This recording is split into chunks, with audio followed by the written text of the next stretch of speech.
Hello viewers, welcome to the grow Telugu YouTube channel. గత 5 సంవత్సరాల్లోని small cap fund కేటగిరీకి వచ్చిన inflows మాత్రమే గాని చూస్తే 1.4 లాక్ క్రోర్స్ దాకా వచ్చింది.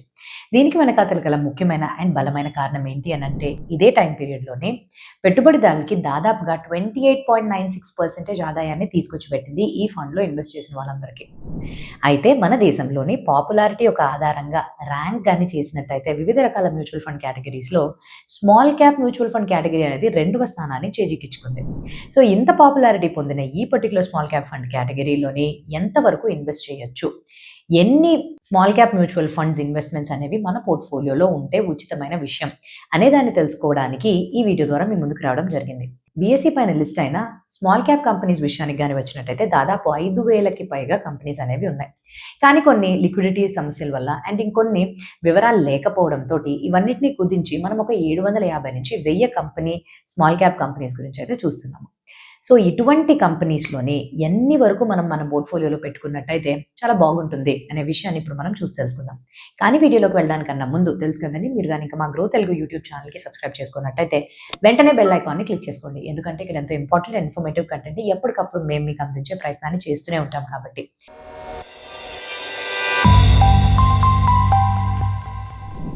నేను సిఏ హిరణ్య అండ్ ఈరోజు మనం చూడబోయే టాపిక్, సో మీ యొక్క ఫండ్‌లోని ఎంతవరకు స్మాల్ క్యాప్ స్టాక్స్ అనేవి ఉండాలి అనే దానిపైన ఈ వీడియో. మొట్టమొదటిది small cap mutual fund category అంటే ఏంటి? So small cap mutual funds అంటే ఏవైతే మ్యూచువల్ ఫండ్స్ దాని యొక్క ఆస్తుల్ని సెబీ యొక్క రూల్స్ యొక్క ఆధారంగా అట్లీస్ట్ 65% తీసుకెళ్లి స్మాల్ క్యాప్ కంపెనీ యొక్క స్టాక్స్ లో ఇన్వెస్ట్మెంట్స్ చేస్తారు. స్మాల్ క్యాప్ కంపెనీ స్టాక్స్ అంటే ఏంటి? మార్కెట్ క్యాపిటలైజేషన్ ని తీసుకుని దాని యొక్క బేస్గా ఏవైతే కంపెనీస్కి ర్యాంకింగ్ అనేవి 250 కన్నా పైగా ర్యాంకింగ్స్ అనేవి వస్తాయో వాటిని మనం స్మాల్ క్యాప్ కంపెనీస్ అని అంటూ ఉంటాము.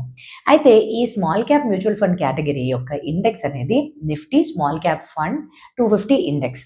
సో ఈ యొక్క ఇండెక్స్ని గత కొన్ని నెలలుగా కానీ మనం పరిశీలించి చూస్తే 2.5% కరెక్షన్కి గురైంది. ఇలా కరెక్షన్కి గురైనప్పుడు ఈ పర్టికులర్ కేటగిరీకి వచ్చే ఇన్ఫ్లోస్ ఏదైతే చెప్పానో గత కొన్ని నెలలుగా తగ్గిపోయింది. ఇదే టైంలో ఎవరైతే పెట్టుబడిదారులు వాళ్ళ యొక్క పోర్ట్ఫోలియోలో స్మాల్ క్యాప్ ఫండ్స్ని యాడ్ చేసి పెట్టుకున్నారో ప్రతి ఒక్కరు ఒక భయాందోళనకి గురయ్యారు.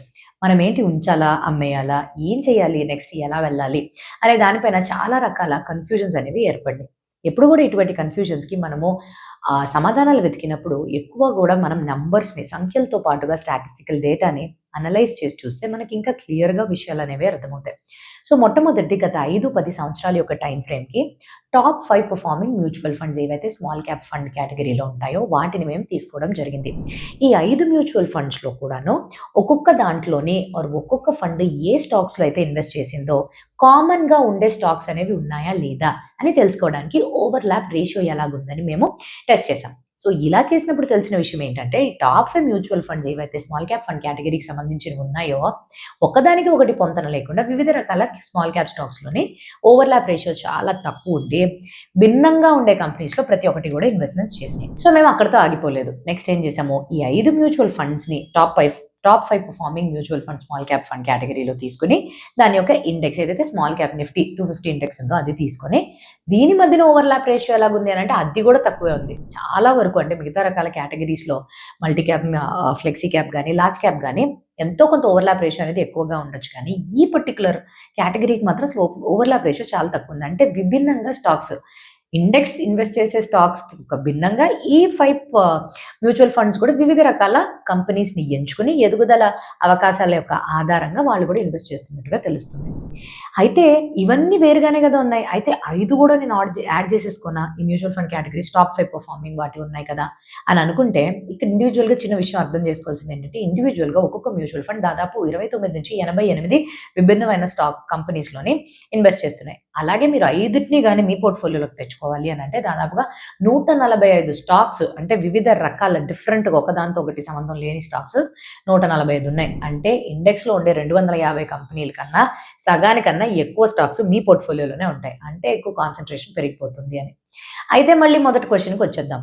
ఎన్ని స్టాక్స్ ఉండాలి ఆర్ ఎంత మ్యూచువల్ ఫండ్ ఇన్వెస్ట్మెంట్ చేయాలి, నేను ఎన్నిట్లో చేయాలి అనే వాటి క్వశ్చన్ కానీ చూస్తే ఒక చిన్న ఎక్సర్సైజ్ చేద్దాం. వాల్యూ రీసెర్చ్ వాళ్ళు 2012 ఆఖరికల్లా top 5 mutual funds funds small cap fund కేటగిరీలో ఎంచుకోవడం జరిగింది.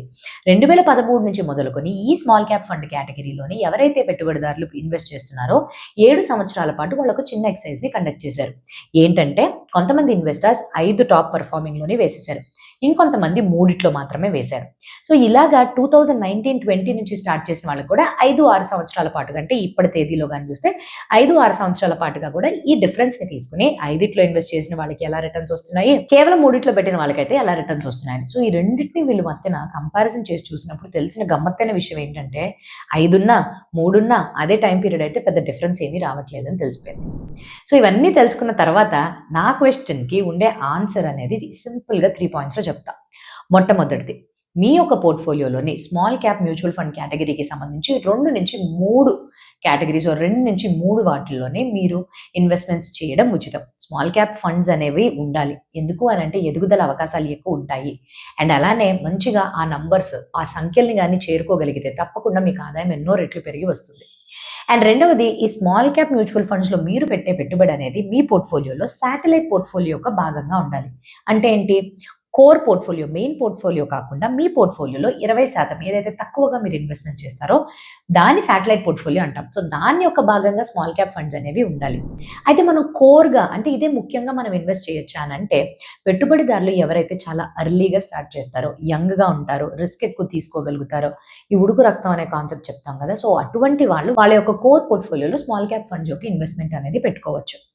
ఎవరు ఎలా చూస్ చేసుకున్నప్పటికీ మీ శాటిలైట్ పోర్ట్ఫోలియోలో భాగంగానో, కోర్ పోర్ట్ఫోలియోలో భాగంగానో స్మాల్ క్యాప్ ఫండ్స్ని ఎంచుకోవడానికన్నా ముందు కొన్ని విషయాలపైన మీరు అవగాహన అనేది తెచ్చుకోవాలి. మొట్టమొదటిది, అసలు టైం పీరియడ్ ఎలాగుంది, పాస్ట్లో ఉండే పనితీరు ఎలా చూపించింది, అండ్ దానితో పాటుగా ఇన్వెస్ట్మెంట్ స్ట్రాటజీస్ అలా ఎలాగున్నాయి, ఫండ్ మేనేజర్స్ యొక్క నియమాలు ఏంటి, పద్ధతులు ఏంటి అని చూడాలి. ఎందుకు అని అంటే ఉదాహరణకి చెప్తాను, Nippon India small cap fund వాళ్ళు కానీ చూస్తే వాళ్ళ పోర్ట్ఫోలియోలో ప్రతి స్మాల్ క్యాప్ స్టాక్కి ఉండే అలొకేషన్ 2% కన్నా దాటనివ్వరు. టాటా స్మాల్ క్యాప్ ఫండ్ కానీ తీసుకుంటే వాళ్ళకు ఉండే మొత్తం పోర్ట్ఫోలియోలో 90కి పైగా శాతాన్ని తీసుకెళ్లి స్మాల్ క్యాప్ స్టాక్స్లోనే పెట్టారు. ఎక్కువగా రిస్క్ క్యూర్ అవుతుందని మీరు అర్థం చేసుకోవాలి. అండ్ ఫైనల్గా క్వాంట్ స్మాల్ క్యాప్ ఫండ్ వాళ్ళు VLRT అనే ఇన్వెస్ట్మెంట్ మోడల్ని ఎంచుకున్నారు. సో ఈ మోడల్ యొక్క ఆధారితంగా కానీ చూస్తే ఎక్కువగా వీళ్ళ అలొకేషన్ లార్జ్ క్యాప్ కంపెనీస్లో పెట్టారు. మార్కెట్ ఎప్పుడైనా కరెక్షన్స్కి గురైనప్పుడు డౌన్ సైడ్ రిస్క్ని బాగా తగ్గించుకోవడానికి ఈ స్ట్రాటజీని ఫాలో అవుతున్నారు. ఇలా వివిధ రకాల స్ట్రాటజీస్ ఉంటాయి కాబట్టి మీ లక్ష్యాలకి ఎటువంటి స్ట్రాటజీస్ అయితే బాగా పనికొస్తాయో, మీ యొక్క లక్ష్యాలని చేరుకోవడానికి అవి హెల్ప్ చేస్తాయి అని మీరు అనుకున్నట్టయితే అటువంటి స్మాల్ క్యాప్ ఫండ్స్ని మాత్రమే మీరు ఎంచుకోవాలి. సో ఫైనల్గా క్వశ్చన్కి ఆన్సర్ అయితే దొరికేసింది. ఎప్పుడు కూడా ఎక్కువ నంబర్స్ ఉండడం కన్నా 1-2 ఫండ్స్లో ఇన్వెస్ట్ చేసినా మంచి క్వాలిటీతో ఉన్నట్టయితే మీకు ఆదాయం అనేది అదే లెవెల్లో అయితే లభిస్తుంది. సో ఈ ఒక వీడియోని మీరు ఒక ఎడ్యుకేషనల్ కంటెంట్ కోసం మాత్రమే చూస్తూ ఎటువంటి రికమెండేషన్స్ మేము ఇవ్వట్లేదన్న విషయాన్ని అర్థం చేసుకుంటూ మీరు కమెంట్ సెక్షన్లోని మీ యొక్క పోర్ట్ఫోలియోలోని ఎంతవరకు శాతాన్ని తీసుకెళ్లి స్మాల్ క్యాప్ మ్యూచువల్ ఫండ్స్లో ఇన్వెస్ట్మెంట్స్ చేస్తున్నారనే విషయాన్ని కూడా మాకు తెలియపరచండి. ఆన్ దట్ నోట్, ఇంకా మంచి వీడియోతో మీ ముందుకు రావడానికన్నా ముందు have happy and very safe investment. Thank you.